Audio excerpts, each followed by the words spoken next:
तो बच्चों, मैं हूं रवि कुमार और आप देख रहे हैं वीर भारतीय चैनल, जिसमें आपको मिलेगा पीएनएसटी, नीट, जेडबलई, ऑल कॉम्पिटेटिव एग्जाम, जिसमें आपका जनरल साइंस पूछता है, साइंस पूछता है। साथ ही साथ उन बच्चों के लिए ये बहुत ही इंपॉर्टेंट वीडियो होने वाला है जो अभी क्लास 11th में है और जो कॉम्पिटेटिव एग्जाम की तैयारी करते हैं। चलिए बच्चों, स्टार्ट करते हैं आज का टॉपिक, जिसका नाम है सरल रेखा में गति एवं समतल में गति, motion in a straight line and motion in a plane. तो सबसे पहले स्टार्ट करते हैं अध्याय का इंट्रोडक्शन। इंट्रोडक्शन क्या है बेटा? सरल रेखा में गति। जब कोई वस्तु सीधी सड़क में गति करती है, सीधी लाइन में गति करती है, तो वस्तु की इस गति को, ऑब्जेक्ट की इस गति को सरल रेखा में गति कहते हैं। और जब कोई वस्तु एकदम प्लेन में गति करती है, जैसे कि ये फर्श हुआ, कोई कमरा है, एकदम प्लेन में गति करती है, तो वस्तु की इस गति को हम क्या बोलते हैं? समतल में गति। ये था अध्याय का इंट्रोडक्शन। अब बढ़ते हैं आगे।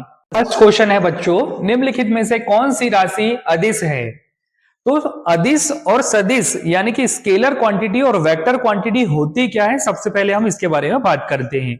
वे भौतिक राशियां जिन्हें पूर्ण रूप से व्यक्त करने के लिए केवल परिमाण की आवश्यकता होती है, दिशा की नहीं, तो ऐसी भौतिक राशियों को हम अदिश राशि कहते हैं।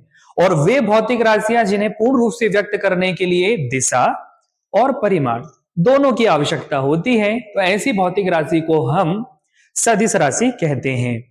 तो दोनों राशियों के बारे में आपको पता चल चुका है। अब आप राइट आंसर इसमें लगा दीजिए कि निम्नलिखित में से कौन सी राशि अदिश है? संवेग, आवेग, त्वरण या कार्य? तो चारों में से अदिश राशि जो है वो कार्य है। अब संवेग के बारे में हम बात करें तो संवेग होता क्या है बच्चों? द्रव्यमान, किसी वस्तु का द्रव्यमान और वेग का जो गुणनफल होता है उसे ही हम क्या बोलते हैं? संवेग बोलते हैं, मोमेंटम बोलते हैं। मास और वेलोसिटी का जो मल्टीप्लाई होता है वही मोमेंटम होता है। और अगर हम बात करें त्वरण की, तो त्वरण जो एक्सेलरेशन जो होता है, किसी वस्तु के वेग में परिवर्तन की जो दर होती है उसको हम त्वरण बोलते हैं।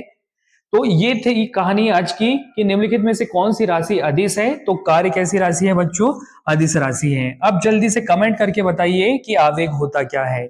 नेक्स्ट क्वेश्चन की ओर चलते हैं। नेक्स्ट क्वेश्चन है आपका, एकांक सदिश का परिमाण कितना होता है? एकांक सदिश का परिमाण, एकांक सदिश का परिमाण कितना होता है? तो बच्चों, एकांक सदिश ऐसा सदिश होता है जिसका परिमाण एक होता है। एकांक सदिश उस सदिश को कहते हैं जिसका परिमाण एक होता है। तो राइट आंसर होने वाला है आपका एक। और अच्छा, ऐसा सदिश जिसका परिमाण शून्य हो उसको बोलते हैं शून्य सदिश। तो यहां पर राइट आंसर होने वाला है आपका फर्स्ट वाला, जो कि एक है। नेक्स्ट क्वेश्चन की ओर। नेक्स्ट क्वेश्चन है, यदि वेक्टर ए बराबर 2i प्लस 4j तथा वेक्टर बी बराबर 2i माइनस 5j हो तो a प्लस बी का मान कितना होगा? तो देखते हैं बच्चों, ये हमारे यहां इसमें दिया है आपको क्वेश्चन में वेक्टर ए का मान और वेक्टर बी का मान हमें निकालना है, a प्लस बी। तो हम लिखेंगे vector A plus vector B बराबर क्या हो जाएगा? ये वैल्यू रखेंगे वेक्टर ए की, क्या है बच्चों? 2i प्लस 4j है। और वेक्टर बी प्लस, बीच में का साइन आएगा? प्लस का आएगा, क्योंकि यहां पर पूछा है vector A plus vector B का मान क्या होगा। तो वेक्टर बी का मान क्या है बच्चों? 2i माइनस 5j है। 2i प्लस 2i बच्चों क्या हो जाएगा? 4i हो जाएगा, प्लस 4j और माइनस 5j। तो 5j में से 4j जाएगा बच्चों, ओनली माइनस j बचेगा। That is the right answer, 4i minus 5j।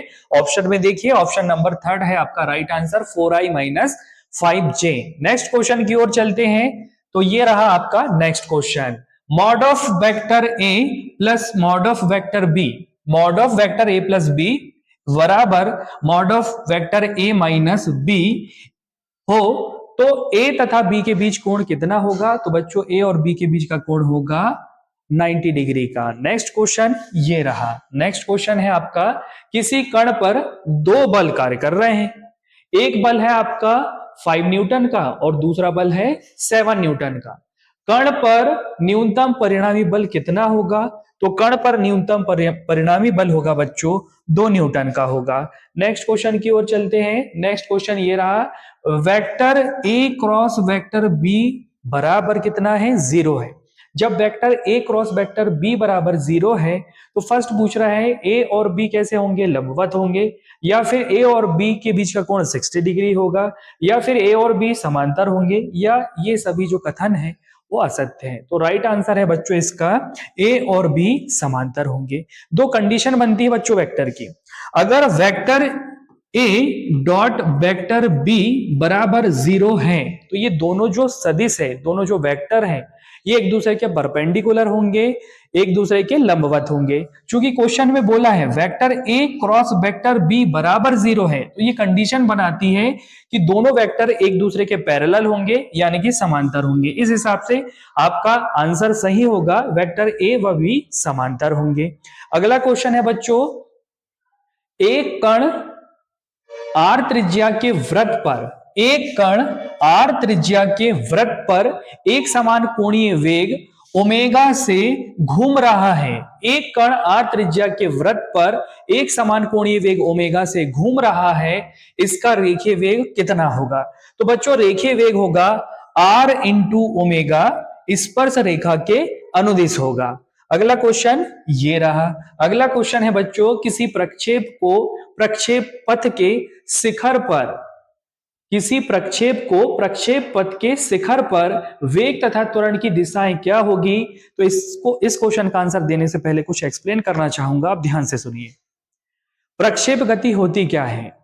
तो प्रक्षेप गति बच्चों जब किसी वस्तु को ऊर्ध्वाधर से भिन्न किसी अन्य दिशा में फेंका जाता है तो वस्तु उसी तल में वक्र गति करते हुए किसी अन्य स्थान पर आकर गिरती है तो वस्तु की इस गति को हम प्रक्षेप गति कहते हैं। एक प्लेन है आपके पास, ये है उसका y एक्सिस और ये है उसका x एक्सिस, x अक्ष है और ये y अक्ष है। तो जब किसी वस्तु को ऊर्ध्वाधर से भिन्न किसी अन्य दिशा में फेंका जाता है, जब किसी वस्तु को ऊर्ध्वाधर से भिन्न किसी अन्य दिशा में फेंका जाता है तो वस्तु वक्र गति करते हुए पृथ्वी के किसी अन्य स्थान पर आकर गिरती है तो वस्तु की इस गति को हम कौन सी गति कहते हैं? प्रक्षेप गति। तो ये था प्रक्षेप गति का डेफिनेशन, एक्सप्लेनेशन, और इसका आंसर ये रहा आपका परस्पर लंबवत होंगे। तो वेग और त्वरण परस्पर कैसे होंगे बच्चों? लंबवत होंगे। राइट आंसर रहा आपका डी ऑप्शन। नेक्स्ट है, एक गेंद जिसकी गतिज ऊर्जा E है 36 से 45 डिग्री पर फेंकी गई है, इसकी उड़ान के दौरान उच्चतम बिंदु पर गतिज ऊर्जा कितनी होगी? तो उच्चतम बिंदु पर गतिज ऊर्जा होगी बच्चों E/2 होगी। नेक्स्ट बात करते हैं अगले क्वेश्चन की। अगला क्वेश्चन है, किसी प्रक्षेप की क्षैतिज परास उसकी महत्तम ऊंचाई की 4 गुनी है, प्रक्षेप कोण का मान कितना होगा? तो प्रक्षेप कोण का मान होगा 45 डिग्री। तो कैसा लगा बच्चों आज का वीडियो, आज के ऑब्जेक्टिव क्वेश्चन, आज के एमसीक्यू क्वेश्चन जो कि पीएनएसटी में पूछे जाते हैं, 11th क्लास में पूछे जाएंगे, नीट, जेडब्ल्यू और जितने भी कॉम्पिटेटिव एग्जाम है जहां पर जनरल साइंस पूछा जाता है, फिजिक्स पूछा जाता है, ये सारे क्वेश्चन जो है बहुत ही इंपॉर्टेंट क्वेश्चन है। अगला जो वीडियो है किस टॉपिक पर आप चाहते हैं कमेंट कर बताएं। Thank you.